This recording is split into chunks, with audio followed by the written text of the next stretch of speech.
Três pessoas estão desaparecidas após uma moto aquática pilotada pelo empresário Robson Tiradentes colidir com uma lancha no Rio Negro, na comunidade Acajatuba, em Iranduba, na região metropolitana de Manaus. Tela cheia para o nosso querido Leon Furtado contar essa história, tudo que aconteceu com riqueza de detalhes aqui no Campeão. Conta tudo, Leon, muito bom dia. Mostra a matéria.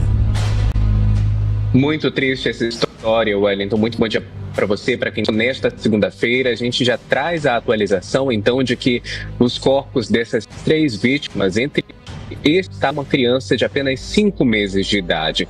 Nós já temos inclusive algumas imagens entre essas vítimas. Vou pedir para a gente colocar em tela para você a partir de agora.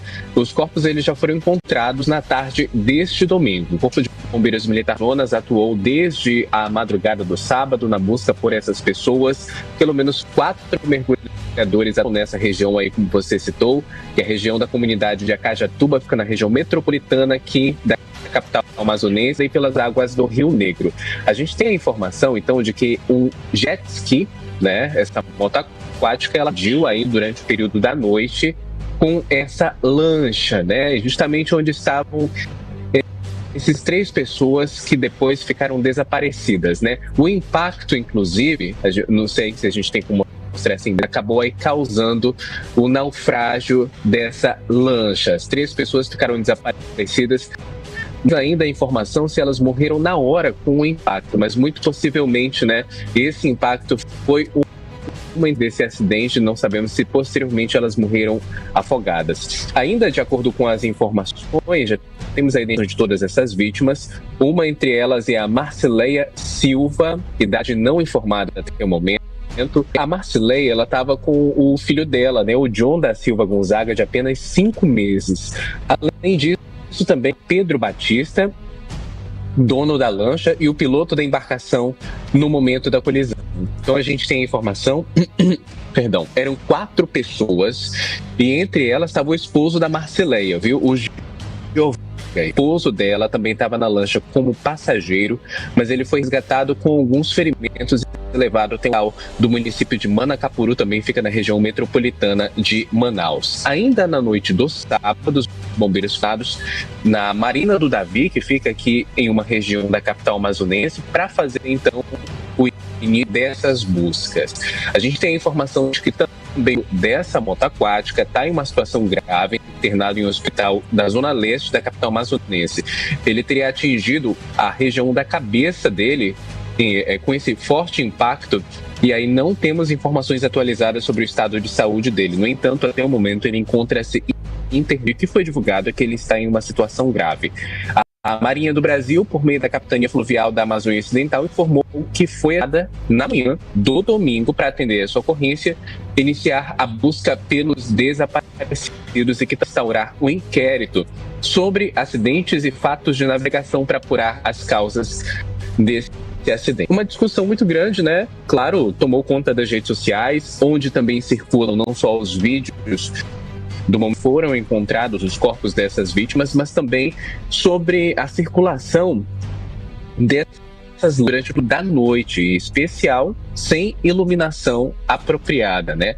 Não temos a informação se tinha junto da lancha, né, do local onde estavam essas vítimas, algum tipo de iluminação, se eles tentaram fazer algum tipo de alerta, mas também temos a questão do jet ski, que também não poderia circular na água, até para evitar justamente esse tipo de acidente que, como vocês sabem, aqui na região amazônica são as nossas estradas, então há uma circulação muito intensa, especialmente de madrugada. No entanto, deve ter uma sinalização.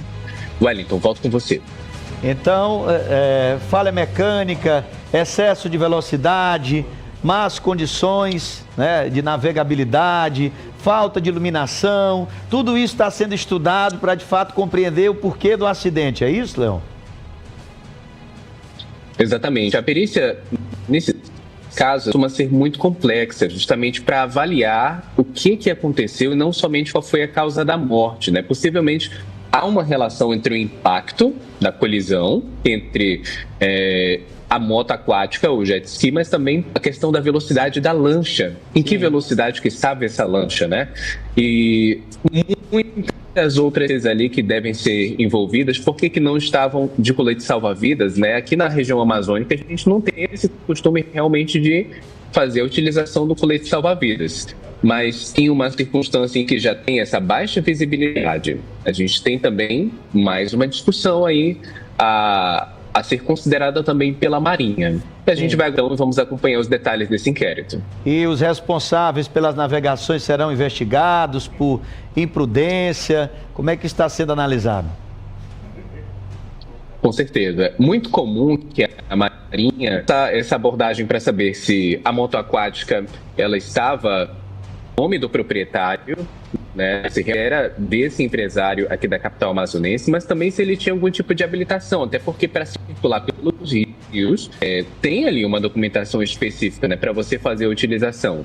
E ainda por cima, teria que ser algo muito emergencial para fazer a utilização de um jet ski durante a madrugada, durante a noite, onde não tem a mínima visibilidade.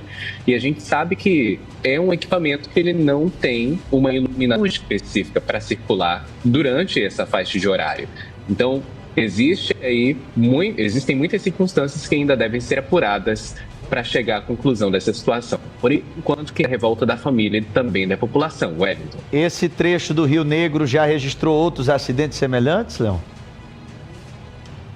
Aqui nós temos uma faixa de praia onde acontece algo que nós chamamos de flutuantes. Sim. São vários flutuantes onde, especialmente nos fins de semana, há uma alta concentração desse tipo de moto aquática, mas também das voadeiras, né? Que são essas lanchas em alta velocidade que elas transportam pessoas da capital amazonense para fazer também os passeios turísticos. Mas isso acontece ao longo do dia, justamente para favorecer essa visibilidade.